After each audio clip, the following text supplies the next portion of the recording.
आकाशवाणी भोपाल से प्रस्तुत हैं प्रादेशिक समाचार।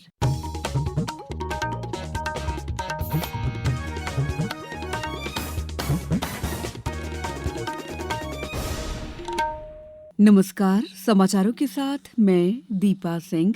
सबसे पहले मुख्य समाचार। प्रधानमंत्री नरेंद्र मोदी आज अयोध्या में श्री राम जन्मभूमि मंदिर में ध्वजारोहण समारोह में शामिल होंगे। जिला और जनपद पंचायतों के उपाध्यक्षों की शिक्षा समितियों में बढ़ेगी भूमिका, मुख्यमंत्री डॉक्टर मोहन यादव ने की घोषणा। विशेष गहन पुनरीक्षण एसआईआर के दूसरे चरण में अब तक 50 करोड़ 50 लाख से अधिक गणना प्रपत्र वितरित। और भोपाल में कल से प्रारंभ होगी 8वीं इंटरस्टेट चैलेंजर्स और 45वीं जूनियर नेशनल रोइंग चैंपियनशिप। अब समाचार विस्तार से। प्रधानमंत्री नरेंद्र मोदी आज उत्तर प्रदेश के अयोध्या में श्री राम जन्मभूमि मंदिर जाएंगे। श्री मोदी श्री राम जन्मभूमि मंदिर में ध्वजारोहण समारोह में शामिल होंगे। प्रधानमंत्री सप्त मंदिर भी जाएंगे। ये मंदिर महर्षि वशिष्ठ, महर्षि विश्वामित्र, महर्षि अगस्त्य, महर्षि वाल्मीकि, देवी अहिल्या, निषाद राजगुहा और माता शबरी से संबंधित हैं। इसके बाद प्रधानमंत्री का शेषावतार मंदिर जाने का भी कार्यक्रम है। प्रधानमंत्री माता अन्नपूर्णा मंदिर जाएंगे और मंदिर के गर्भगृह में राम दरबार की पूजा अर्चना करेंगे। लगभग दोपहर 12 बजे प्रधानमंत्री पवित्र श्री राम जन्मभूमि मंदिर के शिखर पर भगवा ध्वज फहराएंगे। ये मंदिर निर्माण के पूरा होने और राष्ट्रीय एकता तथा पारंपरिक विरासत का उत्सव मनाने का प्रतीक है। मुख्यमंत्री डॉक्टर मोहन यादव ने कहा है कि पंचायत संस्थाओं को अधिक प्रभावी बनाने के लिए राज्य सरकार प्रतिबद्ध है। जिला पंचायत और जनपद पंचायतों के उपाध्यक्ष अभी शिक्षा समितियों के अध्यक्ष होते हैं, लेकिन निरीक्षण के दौरान उनके सुझावों को शामिल नहीं किया जाता है। लेकिन अब उनके द्वारा किए गए विद्यालय के निरीक्षण और सुझावों को लिपिबद्ध किया जाएगा और शासन इन्हें अमल में लेकर कार्य करेगा। कल भोपाल में पंचायतों को आत्मनिर्भर और समृद्ध बनाने के लिए आयोजित 3 दिवसीय राज्य स्तरीय कार्यशाला का शुभारंभ करते हुए मुख्यमंत्री डॉक्टर यादव ने कहा कि राज्य सरकार ने सरपंचों को पंचायत की गतिविधियों के लिए 25 लाख रुपए तक की राशि खर्च करने का अधिकार दिया है। ये तो केवल शुरुआत है, इस दिशा में आगे भी और पहल की जाएगी। मुझे तो इस बात का आनंद है कि जब हमने अपनी तरफ से सरकार के माध्यम से सरपंचों को 25 लाख तक का खर्च करने का अधिकार दिया है, तो ये भी तो अच्छी बात हुई कि नहीं हुई। हमारे अपने लिए जोरदार ताली वाली बजा करके पंचायतों के सरपंचों को 25 लाख का ये जो अधिकार देने का मतलब ये शुरुआत है, और भी बहुत सारी बातें होगी।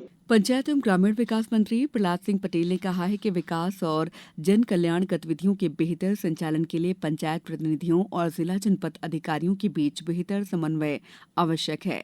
वर्तमान में भी गतिविधियों के बेहतर संचालन के लिए सामुदायिक सहभागिता आवश्यक है। श्री पटेल ने कहा, जैसे उदाहरण के लिए जनमन योजना आई, ट्राइबल्स में इतने वर्षों से काम हुआ, ट्राइबल का पैसा आया, लेकिन बैगा शहरिया जाति जो मूवमेंट करती थी, जो जिसको कभी कम संख्या में जो लोग रहते थे, जिनकी आबादी छोटी थी, वो आबादी के कारण सड़क से दूर रहे नहीं जा पाए। भारत सरकार ने अलग से मिशन बनाया, प्रधानमंत्री आवास योजना से ज्यादा पैसा दिया, 2 लाख रुपए मकान बनाने के लिए दिए। 100 और 250 की आबादी में या तो नक्सलवादी क्षेत्र में मिलता है या उन अति पिछड़ी जनजातियों के लिए जनमन योजना के तहत सड़क पहुंचना शुरू हो गई और मध्य प्रदेश देश में 1वें नंबर पर है। मुख्यमंत्री डॉक्टर मोहन यादव ने जलगंगा संवर्धन अभियान के अंतर्गत श्रेष्ठ कार्य करने वाले जिलों और सहयोगी संगठनों के अधिकारियों को भी सम्मानित किया। समग्र रूप से श्रेष्ठ कार्य करने वाले जिलों की श्रेणी में खंडवा जिले ने प्रथम स्थान प्राप्त किया। मुख्यमंत्री डॉक्टर मोहन यादव कल आकाशवाणी केंद्र उज्जैन से स्थानीय प्रसारण का शुभारंभ करेंगे। उज्जैन आकाशवाणी केंद्र की कार्यक्रम प्रमुख अनामिका चक्रवर्ती ने बताया कि कार्यक्रम में केंद्रीय सूचना एवं प्रसारण राज्य मंत्री डॉक्टर एल मुरुगन और महानिदेशक आकाशवाणी राजीव कुमार जैन भी शामिल होंगे। जबलपुर के व्यापारी गौरव साहू ने श्रम संहिता सुधारों का स्वागत किया है। उन्होंने इसे ऐतिहासिक कदम बताया, जिससे 45 करोड़ असंरक्षित श्रमिक सामाजिक सुरक्षा के दायरे में लाए जा सकेंगे और देश के कार्यबल में क्रांतिकारी बदलाव होगा। केंद्र सरकार जो 4 नए श्रमिक कानून लेके आई है, ये काफी बढ़िया है। भारत को आत्मनिर्भर बनाने के लिए बहुत अच्छा कदम साबित होने जा रहा है। जिस प्रकार देखा जाए कि 40 के पार वालों का फ्री हेल्थ चेकअप हो रहा है, महिलाओं को समानता का अधिकार मिल रहा है, अपना PF-DF के जो सुविधा दी जा रही है, इसके लिए ये बहुत सराहनीय कदम है। कहीं ना कहीं भारत को यदि विकसित राष्ट्र बनाना है तो मजदूर वर्ग को अंतर नीचे पायदान तक के व्यक्ति के लिए विकास बहुत जरूरी है और हमें लगता है कहीं ना कहीं ये बहुत सराहनीय कदम है। केंद्र सरकार के इस फैसले का हम स्वागत करते हैं। ये समाचार आप आकाशवाणी मध्य प्रदेश से सुन रहे हैं। ये समाचार बुलेटिन YouTube पर Madhya Pradesh news All India Radio channel पर और Facebook साथ ही X प्लेटफॉर्म पर AIR न्यूज भोपाल पर सुने जा सकते हैं। इसके अलावा आप हमारी वेबसाइट newsonair.gov.in पर अथवा न्यूज ऑन AIR ऐप पर भी समाचार सुन सकते हैं। ब्रेक के बाद समाचारों में आपका एक बार फिर स्वागत है। निर्वाचन आयोग ने कहा है कि विशेष गहन पुनरीक्षण SIR के दूसरे चरण की शुरुआत के बाद से 99% से ज्यादा गणना प्रपत्र मतदाताओं के बीच वितरित किए जा चुके हैं। अब तक 50 करोड़ 50 लाख से अधिक गणना प्रपत्र वितरित किए गए हैं। SIR का दूसरा चरण 4 नवंबर को 9 राज्यों और 3 केंद्र शासित प्रदेशों में शुरू हुआ है। मतदाता सूचियों का बड़े पैमाने पर पुनरीक्षण कार्य अगले वर्ष 7 फरवरी को अंतिम मतदाता सूची के प्रकाशन के साथ संपन्न होगा।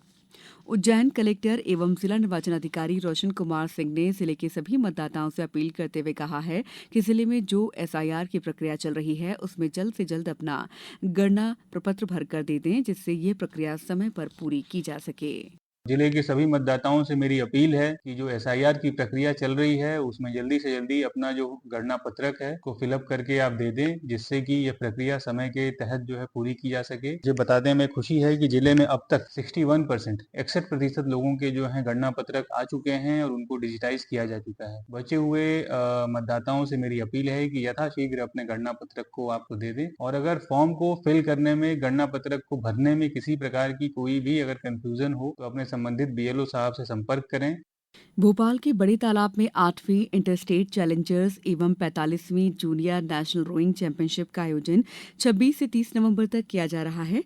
राष्ट्रीय स्तर की इस प्रतियोगिता में 23 राज्यों के लगभग 500 खिलाड़ी प्रतिभागिता करेंगे। प्रतियोगिता का शुभारंभ मुख्यमंत्री डॉक्टर मोहन यादव द्वारा किया जाएगा। खेल और युवक कल्याण मंत्री विश्वास सारंग ने कहा कि भोपाल का बड़ा तालाब वाटर स्पोर्ट्स प्रतियोगिताओं के लिए एक बेहद खूबसूरत और उपयोगी डेस्टिनेशन है। उन्होंने कहा कि मध्य प्रदेश वर्तमान में नेशनल रोइंग खेल में नेशनल चैंपियन भी है। यह हमारे खिलाड़ियों की मेहनत और प्रदेश की खेल नीतियों का परिणाम है।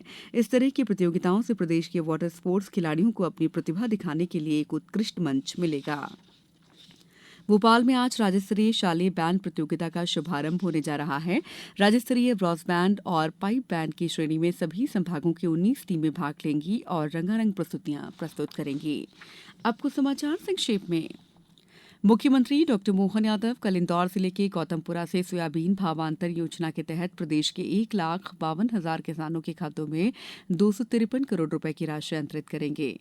सतना जिले की 5 विधानसभा क्षेत्रों के 53 BLO ने निर्धारित समय से पहले ही SIR के तहत अपने मतदान केंद्रों के डिजिटलाइजेशन का कार्य 100% पूरा कर लिया है। इस उत्कृष्ट कार्य के लिए BLO को सम्मानित किया गया। कटनी जिले में गणना पत्रक डिजिटलाइजेशन का कार्य 61.31% पूरा हो गया है।